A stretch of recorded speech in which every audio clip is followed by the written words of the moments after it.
This is Scott the Fix-It Guy. Our goal with our videos is to empower you to be able to do the repairs on your own and save a whole lot of money and also get that great feeling of having fixed it by yourself.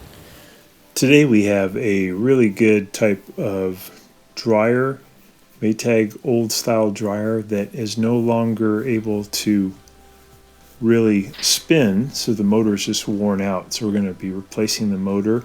In this video we're actually going more into the detail of how you wire in a new motor using the old wires, because they have a different type of a motor switch.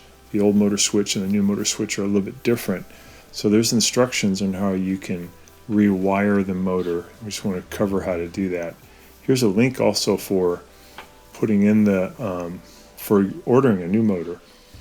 And these motors are about anywhere between $60 to $120. Comes with an instruction sheet that shows you how to do the wiring. This was done by one of my customers and it wasn't starting, so I came on the scene and was just rechecking everything. What I found out is just one of the wires was slightly off. It was needed to move over just about a 1/16 of an inch onto a different terminal. So I took pictures of the existing wiring so I could get a better look with my camera. And then we have a picture here of what it looks like, how it was wired.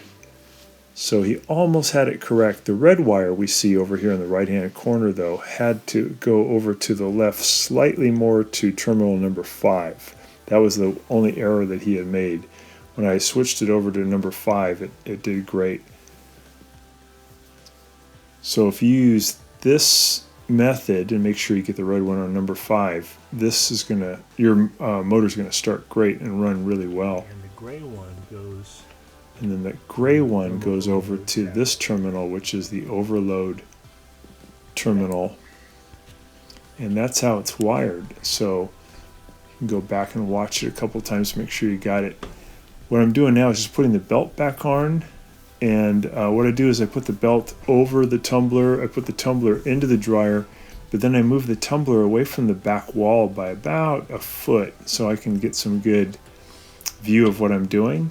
And I go ahead and put the belt around the idler wheel. And this is just kind of a interesting way of how you can put the belt back on these old style Maytag dryers. And then once you have the belt on the idler wheel and over the motor pulley, then you can go ahead and push the tumbler back toward the back of the dryer so it sits onto the wheels. The belt here needs to be pushed back a little bit too. It's starting to slide away from the tumbler. I'm pushing the tumbler toward the back and I'm getting the belt to go over that lip. And then what I'll do is I'll reach in and grab the belt and move it toward me because it's too close to the back of the tumbler, near the back of the dryer, and I need to move it toward me so it's about an inch toward me in front of the groove. There's a metal groove that you don't want the belt to be in. You want it to be away from the groove toward you by about an inch.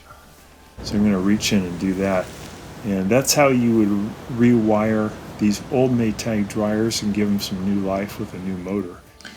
This is the new modern motor that goes in and fixes the older Maytag gas dryer. Thanks so much for watching.